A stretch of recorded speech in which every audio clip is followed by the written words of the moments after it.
Gnolls, pronounced Gnoll by literally nobody. These beastmen are as old as Dungeons and Dragons itself. In fact, it's actually the monster itself is actually much older than Dungeons and Dragons. However, the current iteration that we are familiar with is slightly younger, but we'll get to that here in a little bit.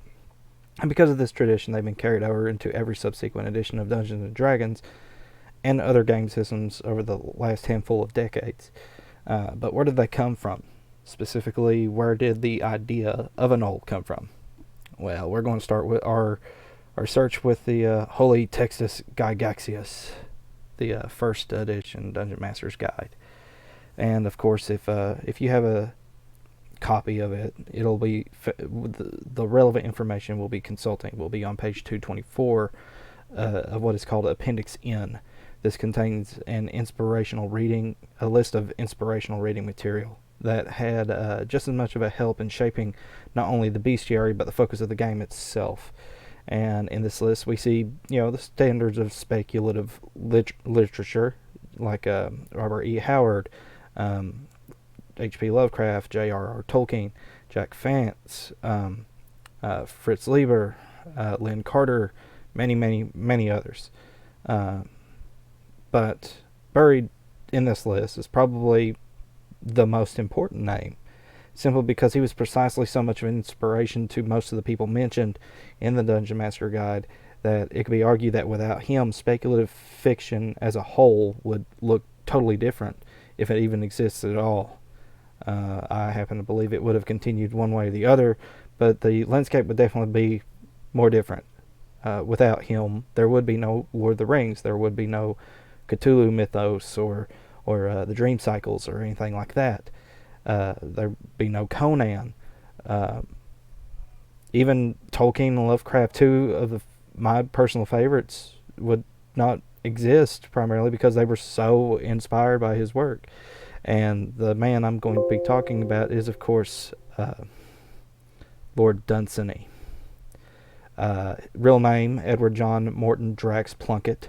He was the 18th Baron of Dunsany, and he was an Anglo-Irish writer that was very well known for creating the fantasy genre as we know it. He published a book called The Gods of Pegana that was written in 1905 when Tolkien was entering his teenage years and Lovecraft's worst nightmare should have been dealing with acne. And it's cited by both of these men as one of the first, earliest, purely fictional mythos containing a pantheon of Dunsany's personally created deities. In 1924, he released The King of Elfland's Daughter, one of the earliest fictional fantasy tales that was an immense influence on shaping the genre. But the work that is going to be very relevant for this discussion is going to be a book that Lord Dunsany released in 1912. It was called The Book of Wonder. It is such a source of inspiration that it could be argued that there would definitely be no Lord of the Rings. There would definitely be no Dream Cycles of Lovecraft.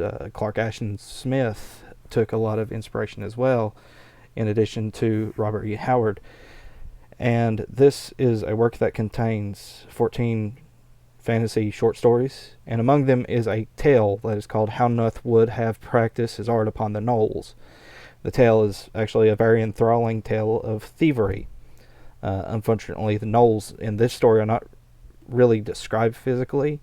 Margaret St. Clair wrote a story called The Man Who Sold Rope to the Gnolls, in which she described the chief of the Gnolls as fitting a physical description, looking like a Jerusalem artichoke and having tentacles.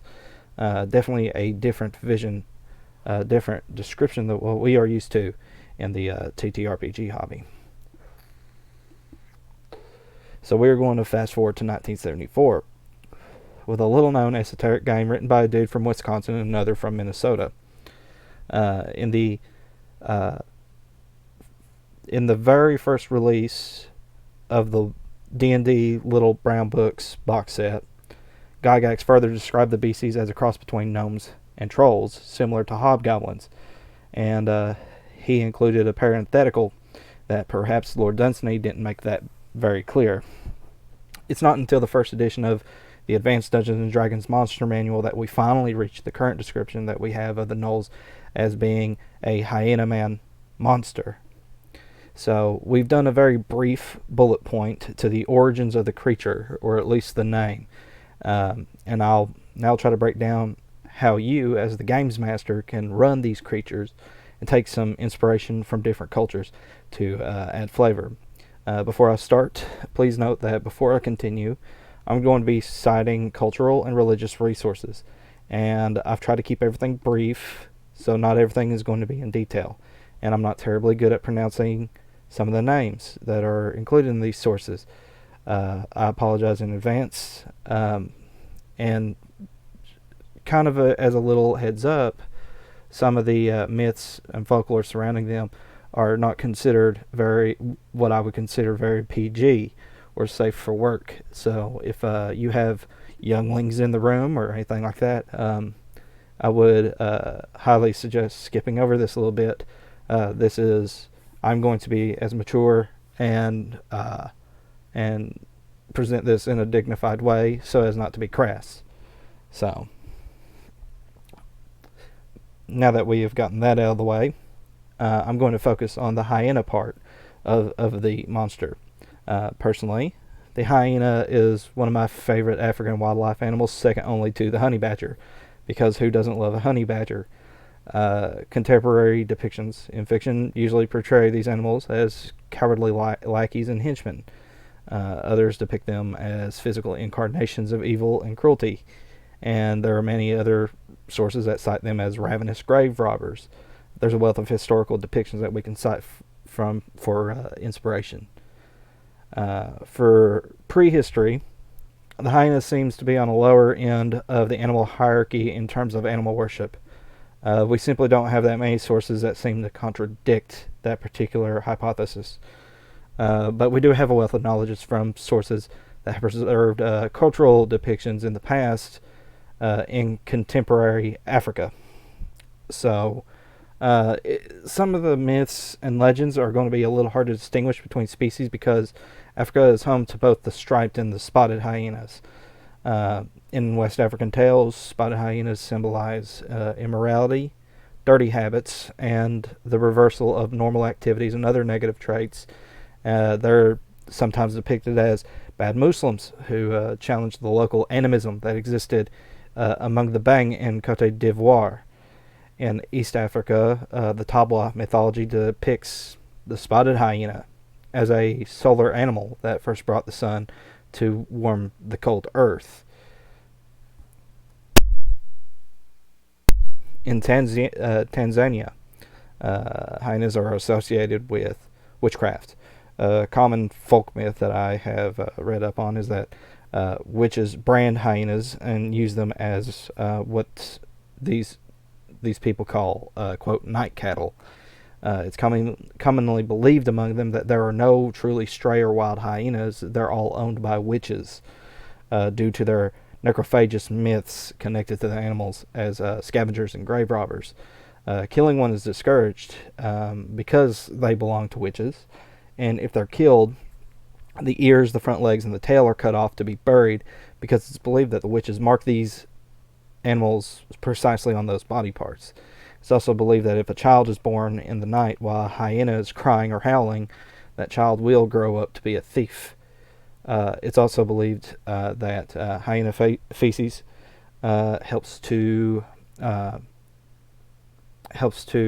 stimulate early walking in children. So you will see children with bags of hyena dung that are hung about their neck like necklaces. Further beliefs are that hyenas are inedible and gritty hermaphrodites. Hyenas do hunt, but they are not above scavenging. And so you'll see a lot of videos from wildlife documentaries showing these animals scavenging, but they do indeed hunt their own prey, and they actually have a higher success rate than lions do. But because they eat carrion, eating a hyena is discouraged. It's believed they also frequent the cemeteries and grave sites, as I've as I've brought up, to dig up corpses to feast on in the night. In fact, there is some historical evidence of this happening.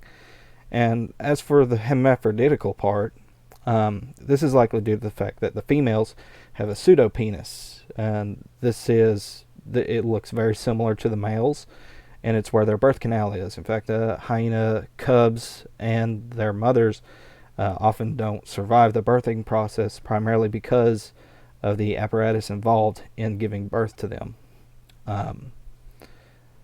There are stories of the Bauda, a tribe whose members were able to transform into hyenas, and if they were killed, they would not revert back to their human form. So, obviously these were actual hyenas. There are many cultural myths of hyenas being the origin of death, either preventing immortality or reincarnation. The Ethiopian Orthodox Church believes that the hyena is an unclean animal that is a symbol of sexual deviancy. This is reflected in the Physiologists, a didactic Christian text written by an unknown Greek author in Alexandria. This tale relates that hyenas are neither faithful nor unfaithful, and they are double-minded, and neither man nor woman because of their faithless ways and servants to their unclean idols. And finally, again, trying to be brief, there are some groups within Islam that teach that hyenas are demonically possessed, and if one is present, a devil is near. There are other cultures that believe that hyenas are a sign of fertility. On the flip side, that sexual deviancy, this is kind of on the same coin as the sexual deviancy belief, right? That they are a sign of fertility. And the Guragi believe in the animal visiting habitual debtors that refuse to recompensate their moneylenders. So, as you can see, there are many different interpretations and beliefs concerning this animal. And a lot of them have not stayed in Africa. A lot of them have made their way up to, the Greeks and the Romans, of course, frequented Africa quite often in ancient times, and so a lot of these cultural myths and folklore had carried back up into Greece and parts of the Roman Empire. So what about your game, right? So I've given you all these facts, but how does that relate to your personal home table? Well, hopefully I've shown that these guys can be more than just furry hobgoblins. Are your gnolls godless demons? Are they grave-robbing henchmen of witches? Are they a society of fertile bohemians? The cold hard truth about hyenas as an animal is a highly social matriarchy with an alpha female and only the strongest survive to adulthood. The African bush is a very unforgiving place where many animals struggle to survive. Again, I bring up the honey badger, nature's most aggressive instigator of a lot of stuff, but they have survived precisely because of that attitude, and hyenas have survived primarily because of their highly social activities. You could have a female-dominated clan. Because of their highly social behavior, the hyena is a very intelligent creature. There's nothing really stupid about them. When you compare them to a human, obviously we're smarter, but highly social behavior is considered an intelligent adaptation within the animal kingdom. There are very few species and genus that actually have these traits carried over, and of course the hyena is one of them. Really, the point is because in my personal experience, I could probably count on one hand how many times I as a player, or even I as a GM, have actually ran or fought a gnoll within the campaigns that I played in. And so I dub that to the fact that a lot of people just approach these guys as furry hobgoblins with an extra hit die, right? And they could be much more than that. Typically, in most of these settings, They are either put in a desert or within some kind of prairie. So obviously they fit there. They could also fit somewhere around a graveyard, somewhere around a cemetery, somewhere involving witches. This is right up my alley. Um, Cultural depictions today, of course, most people are familiar with the Lion King, and so many people associate them as the henchmen of Scar in that movie, when in fact the uh, hyenas rarely ever work with lions, and actually in many cases will actually steal food from lions because sheer numbers definitely tilt the advantage into the favor of hyenas. And another one that I thought was interesting, because this is what really took a look into it, is most of you people know that I am a horror movie buff, and of course, uh, one of my favorite movies is The Exorcist, the original. And there have been many sequels to that movie. Some of them okay, some not so great. One of them that I can think of right off the bat is Exorcist: The Beginning, which was released sometime in the earlier mid-aughts. I can't remember. Um, Probably the late aughts. I can't exactly remember how old I was exactly when that movie came out. But if I wasn't an adult yet, I was approaching it. And it, of course, follows. It's a sequel to the story of The Exorcist. And it takes place primarily in Africa. And there is this one scene in which there's this the little brother is actually possessed by a devil, and him and his brother are kind of having an argument in the middle of the night, and they're back at the campsite or whatever, and a pack of hyenas ambush them in the middle of the night. But the interesting thing is, because the little brother is the one that's possessed by the devil, the hyenas instead attack and maul and kill his older brother. He's screaming, and at the time it was a very harrowing scene. But looking back on it today with the special effects we have, it definitely has not aged well. However, if you have the right kind of lighting, it can still be kind of a. And I remember the rest of the movie was fairly forgettable. It wasn't the greatest, not the worst I ever seen, but that scene for whatever reason stuck out to me, because it was actually, like I said, a very harrowing scene to watch.